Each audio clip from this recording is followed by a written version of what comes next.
إن الحمد لله نحمده ونصلي على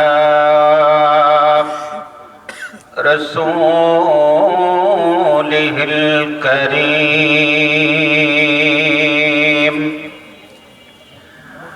أعوذ بالله من الشيطان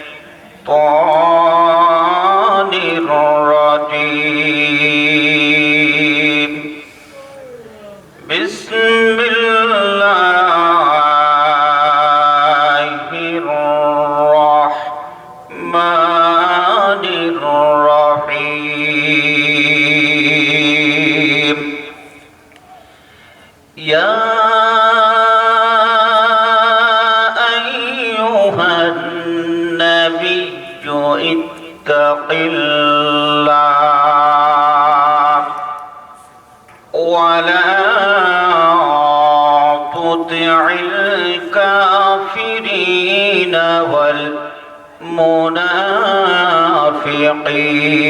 والمنافقين إن الله كان عليما حكيما صدق الله العظيم وصدق رسوله النبي الكريم ونحن على ذلك لمن الشاهدين والشاكرين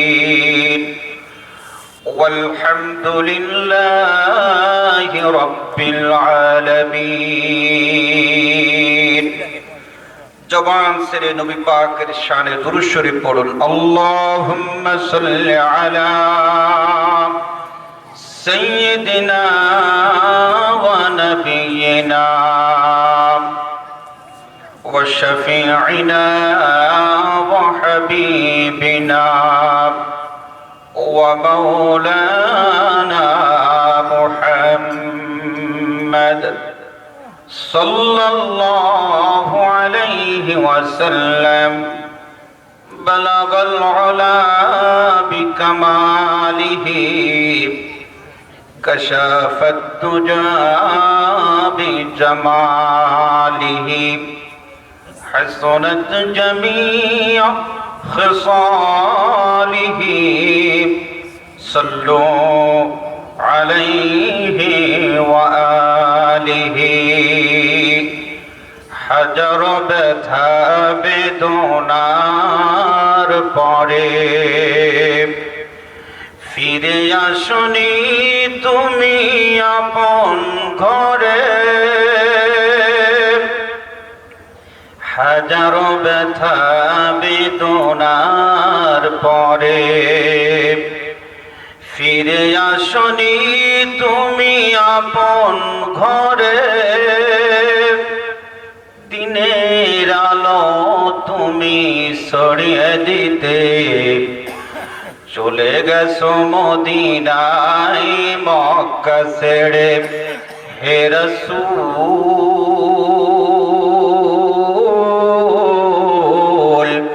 তোমাকে ভুলি আমি কেমন করে হে রাসূল তোমাকে ভুলি আমি কেমন করে খেয়ে না খেয়ে দিন প্রচারের কাজে নিজেকে দিয়ে সব বিলিয়ে তায়েফের কাফেরেরা চিনল না সে আলো দুষ্টু ছেলেদের পিছু দিল লেলিয়ে পাথরের আঘাতে ক্ষত বিক্ষত হয়ে সারা শরীর থেকে রক্ত ঝরে হে রাসূল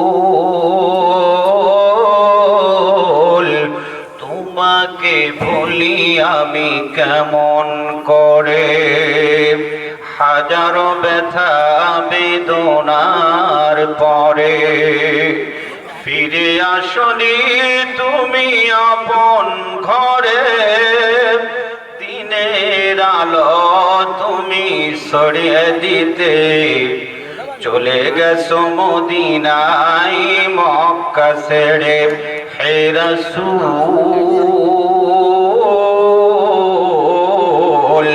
তোমাকে ভুলি আমি কেমন করে। জোরে বলুন আলহামদুলিল্লাহ।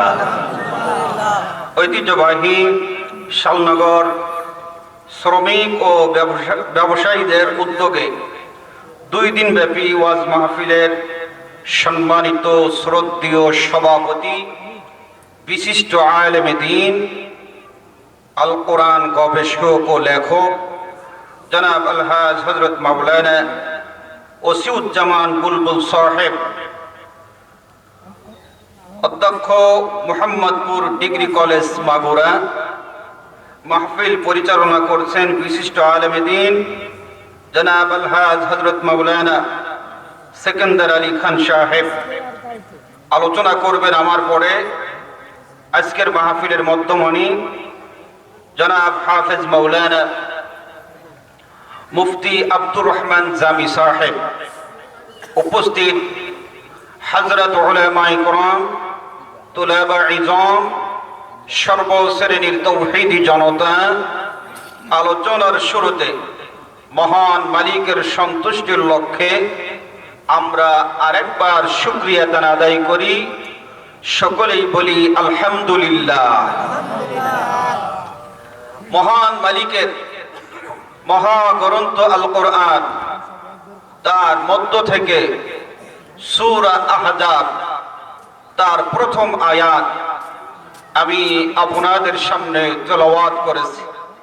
আল্লাহ তাআলা তৌফিক দিলে এই আয়াতকে সামনে রেখে কোরআন এবং হাদিসের সহিহ বাস্তব কিছু কথা আপনাদের শোনানোর চেষ্টা করব।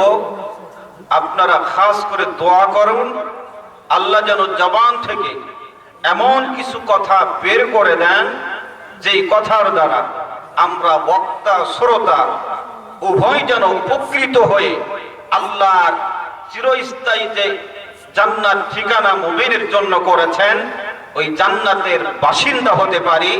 আল্লাহ কবুল করুক, জোরে বলুন আমিন।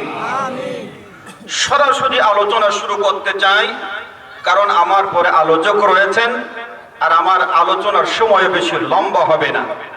আল্লাহ রাব্বুল আলামিন নবী আলাইহিস সালাতু ওয়াস সালামকে ডেকে বলেছেন, ইয়া আইয়ুহান নাবিয়্যু ইত্তাকিল্লাহ, হে রাসূল আপনি আল্লাহকে ভয় করেন। জোরে বলেন আল্লাহ নবীকে কাকে ভয় করার কথা বললেন?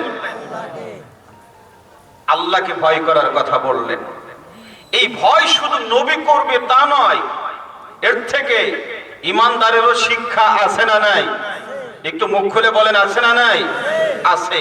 এই জন্য আল্লাহ তাআলা ইমানদার ব্যক্তিকেও ডেকে বললেন, ইয়া আইয়ুহাল্লাযীনা আমানুত্তাকুল্লাহ, হে ইমানদারগণ তোমরা আল্লাহকে ভয় করো। কাকে? আল্লাহকে ভয় করো। যে আল্লাহকে ভয় করার কথা আল্লাহ নবীকে বললেন, আল্লাহ ইমানদার ব্যক্তিকে বললেন, ওই আল্লাহকে যদি আমাকে আপনাকে ভয় করতে হয় ওই আল্লাহর পরিচয়টা জানার দরকার আছে না নাই? আরে মুখ খোলে না কেন? আছে না নাই? আছে। আল্লাহর পরিচয় জানবেন কিভাবে? আল্লাহর পরিচয় যেমন আল্লাহকে আমরা আল্লাহ বলে ডাকি, আবার কিছু মানুষ আছে তারা ঈশ্বর বলে ডাকে, কিছু মানুষ আছে তারা বিধাতা বলে ডাকে, কিছু মানুষ আছে তারা ভগবান বলে ডাকে। আছে না নাই? আছে। তবে এই যে আল্লাহ শব্দ ছাড়া যত শব্দ দিয়ে ডাকা হয় প্রত্যেকটা শব্দের এগেনস্টে আর একটা শব্দ আছে না নাই? কিন্তু আল্লাহ শব্দের এগেনস্টে কোন শব্দ আছে? জোরে বলুন। ওই আল্লাহ শব্দের মধ্য দিয়েই আল্লাহর পরিচয় জানা যায়। জোরে বলুন সুবহানাল্লাহ।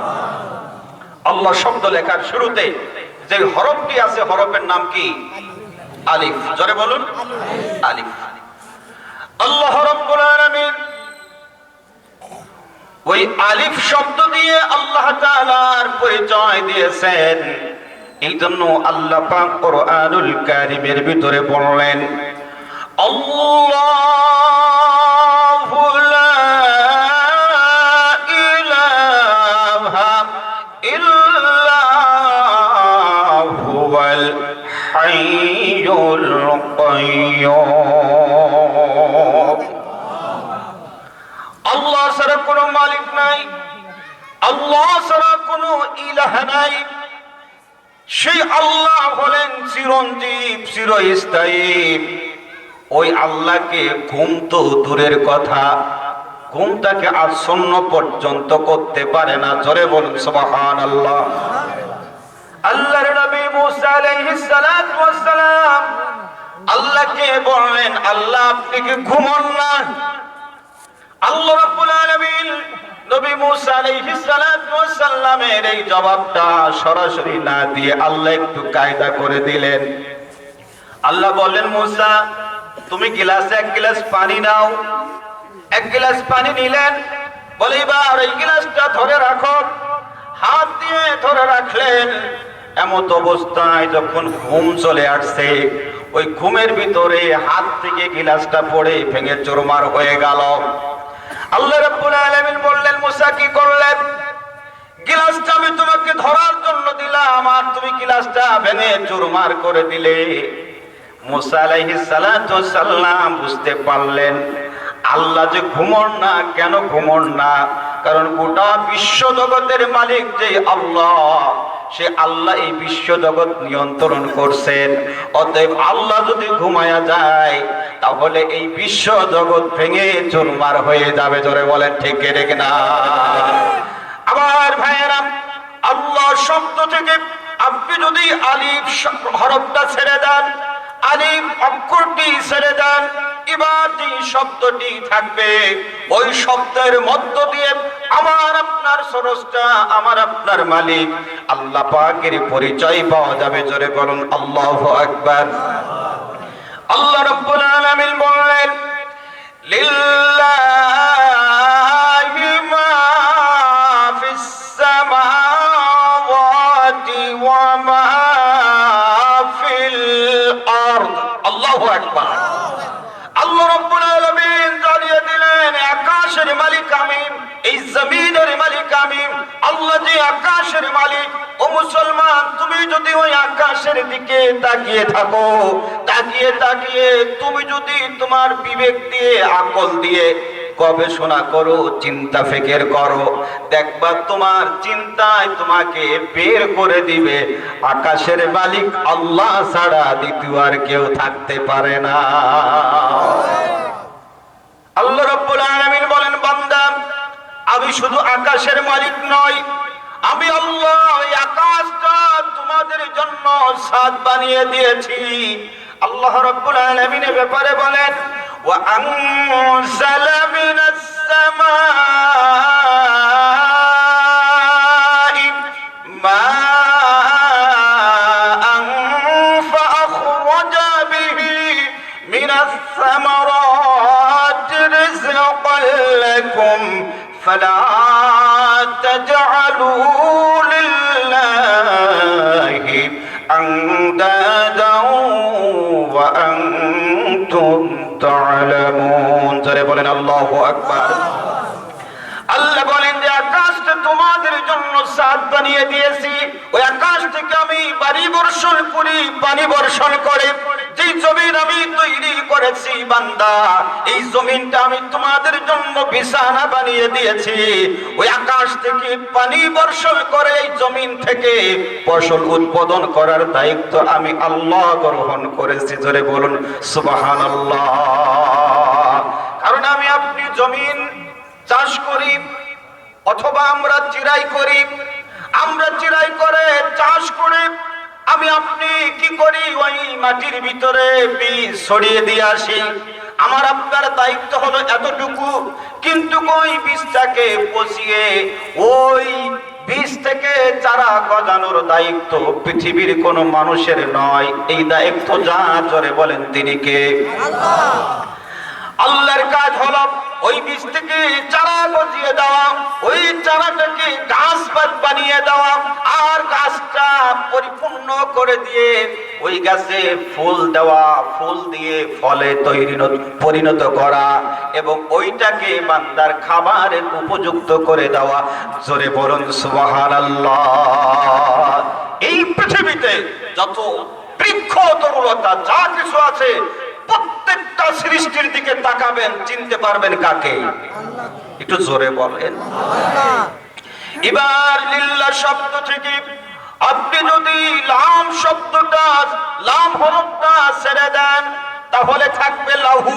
ওই লাহু শব্দ দিয়ে আমার আপনার স্রষ্টার পরিচয় পাওয়া যাবে।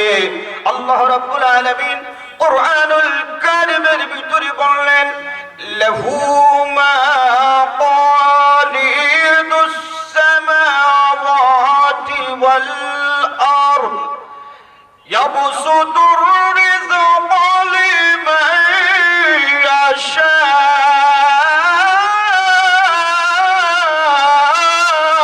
ওয়া ইয়াকদির ওয়া হুয়া বিকুল্লি শাইইন আলীম।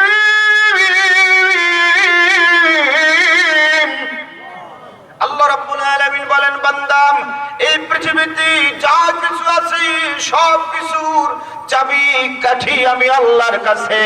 আমি আল্লাহ যাকে ইচ্ছা করি তাকে রিজিক দান করি, আমি যাকে ইচ্ছা করি তাকে রিজিক দান করি না। এই ক্ষমতা, এই যোগ্যতা, এই পাওয়ার যার আছে, জোরে বলেন তিনি কে? একটু জোরে বলুন। এবার লাহু শব্দ থেকে আপনি যদি আরেকটা লাম ছেড়ে দেন, এখনো আপনি যে শব্দটা হু থাকবে, ওই হু শব্দ দিয়েও আল্লাহ পাকের পরিচয় পাওয়া যাবে। জোরে জোরে বলুন আল্লাহু আকবার। আল্লাহ রাব্বুল আলামিন বললেন, হুয়াল আউয়ালু ওয়াল আখিরু ওয়াজ যাহিরু ওয়াল বাতিন। আল্লাহ রাব্বুল আলামিন বলেন, আমি শুরু, আমি শেষ, আমি প্রকাশ্য, আমি গোপন। জোরে বলে আল্লাহু আকবার। ও দুনিয়ার মানুষ, এই পৃথিবীর মালিক আল্লাহ ছাড়া দ্বিতীয় কেউ নেই, কেউ নেই। ওই আল্লাহ ছাড়া যদি অন্য কোনো মালিক থাকতো, কোনো স্রষ্টা থাকতো, তাহলে দুনিয়াটা কেমনে চলতো বা কি অবস্থা হতো, এই কথাটাও আল্লাহ পাক নিজে কোরআনুল কারীমের ভিতরে জানিয়ে দিলেন। আল্লাহ তাআলা বললেন, লাউ কানা ফীহিমা আলিহাতান ইল্লাল্লাহু লাফাসাদাতা। আল্লাহ বলেন, তাহলে ফাসাদ সৃষ্টি হতো, কিন্তু এক আল্লাহ নিয়ন্ত্রণ করার কারণে রাতের সাথে দিনের কোনো সংঘর্ষ হয় না, আবার রাতের সাথে দিনের কোনো সংঘর্ষ হয় না। ও মুসলমান, সূর্যের সাথে যাদের কোনো সংঘর্ষ হয়, যারা বলেন সব কিছু নিয়ন্ত্রণ করছেন যিনি, জোরে বলেন তিনি কে? তাহলে আমরা আল্লাহ শব্দ দিয়ে আল্লাহর পরিচয় পেয়ে গেলাম। অতএব যে আল্লাহ সব কিছুর মালিক, ভয় যদি করতে হয় একমাত্র কাকে ভয় করতে হবে? এখন সে আল্লাহকে যদি ভয় করি, তাহলে আমাদের লাভটা কি?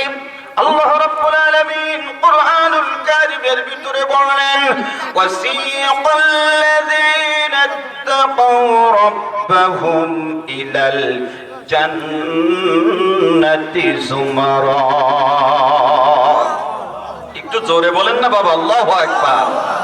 আল্লাহ বলেন, যারা আমাকে ভয় করবে, আমি রবকে ভয় করবে, আমি রব তাদের জন্য ঘোষণা দিয়ে দিলাম, আমি তাদেরকে জান্নাতে প্রবেশ করাবো। এই জন্য দেখবেন যারা প্রকৃত মুমিন, যারা প্রকৃত ঈমানদার, তারা হামলার ভয় করে না, মামলার ভয় করে না, জেল জুলুমের ভয় করে না, ফাঁসির ভয় করে না, কোন নেতার ভয় করে না, কোন নেত্রীর ভয় করে না। ঈমানদারের দিলের ভিতরে আছে একমাত্র আল্লাহর ভয়। করে বলেন ঠিক না ঠিক? ও মুসলমান, যদি আমাকে আপনাকে প্রকৃত মুমিন হতে হয়, প্রকৃত মুসলিম হতে হয়, এই দিলের ভিতরে চোরের ভয় রাখা যাবে না, ডাকাতের ভয় রাখা যাবে না, আর্মির ভয় রাখা যাবে না, পুলিশের ভয় রাখা যাবে না, কোন ব্যক্তির ভয় রাখা যাবে না। এই দিলের ভিতরে একজনের ভয় থাকবে, যারা বলেন তিনি কে? আর জবান খুলে বলেন তিনি কে? তাহলে এক নাম্বার আয়াত থেকে আমরা শিক্ষা নিলাম, আমাকে আপনাকে আল্লাহকে ভয় করা লাগবে। আল্লাহ পাক এই ভয় করার জন্য নবী আলাইহিস সালাতু ওয়াস সালামকে বলেছেন। আল্লাহর নবীর দিলের ভিতরে কেমন ভয় ছিল তার একটা দৃষ্টান্ত প্রমাণ দিয়ে দেয়। আল্লাহর নবী সালাত আদায় করার জন্য, আল্লাহর নবী সালাত আদায় করার জন্য পবিত্রতা অর্জনের উদ্দেশ্যে ওযু করতেছেন। রাসূল সালাতে যাবেন, ওযু করার সময় আল্লাহ রাসূলের চেহারাটা অন্যরকম দেখা যাইতেছে। সাহাবায়ে কিরাম জিজ্ঞাসা করলেন, ইয়া রাসূলুল্লাহ, ইয়া হাবিবাল্লাহ, আপনাকে চিন্তিত চিন্তিত মনে হয়, আপনার ভিতরে পেরেশানি কাজ করতেছে। ও নবী, আপনার এই পেরেশানির কারণটা কি? আল্লাহ রাসূল বললেন, সাহাবীরা রে, আমি ওযু করতেছি, উদ্দেশ্য আমি সালাতে যাব, নামাজে যাব। আমার ভয় হয়, আমার চিন্তা হয়, আমি যখন সালাতে দাঁড়াবো, আমি তো আমার মালিকের সামনে দাঁড়াবো। যারা বলে ঠিক ঠিক না? কারণ আল্লাহ রাসূল হাদিসের ভিতরে বলেছেন, সাল্লি সালাতান মুআদ্দাইন কান্নাকা তারাহু ফাইন কুনতা লা তারাহু ফাইন্নাহু ইয়ারাক। আল্লাহ রাসূল বলেন, তুমি যখন সালাতে দাঁড়াও, তুমি তো তোমার মালিককে দেখতে পাও না, কিন্তু তোমার মালিক তোমাকে দেখতে পায়। আল্লাহ রসুলের চিন্তা হলো, আল্লাহ রসুলের ভয় হলো, আমি তো আমার মালিকের সামনে দাঁড়াবো, আমি তো আমার স্রষ্টার সামনে দাঁড়াবো, না জানি আমার মালিকের সামনে দাঁড়াইয়া আমার কোনো ত্রুটি হয়ে যায় কিনা। এটা রসুলের দিলের ভিতরে ভয় আছে না নাই? অথচ ও মুসলমান, আমরা তো সেই নবীর উম্মত, আমরা তো সেই নবীর অনুসারী, আমরা সেই নবীর উম্মত দাবি করে, অনুসারী দাবি করে, আমরা কিন্তু দিলের ভিতরে পুরাপুরি ভাবে আল্লাহর ভয়ের জায়গা করে দিতে পারি নাই। পারি নাই। এখনই মাহফিল চলতেছে, যদি শোনা যায় র‍্যাবের গাড়ি আসতেছে, রবের ভয় তখন আমাদের দিলে থাকবে না। তখন দেখা যাবে র‍্যাবের ভয়তেই মাহফিল ছেড়ে অনেকে পলায়ন করছে। কথা বলে না কেন? আছে না নাই? তাহলে ভয় করব র‍্যাব না রব? কথা বলে না কেন? র‍্যাব না রব? রবের ভয়তে দিল কাঁপে না, দিল কাঁপে না, কিন্তু র‍্যাবের ভয়ে অনেকের কাঁপুনি এসে যায়।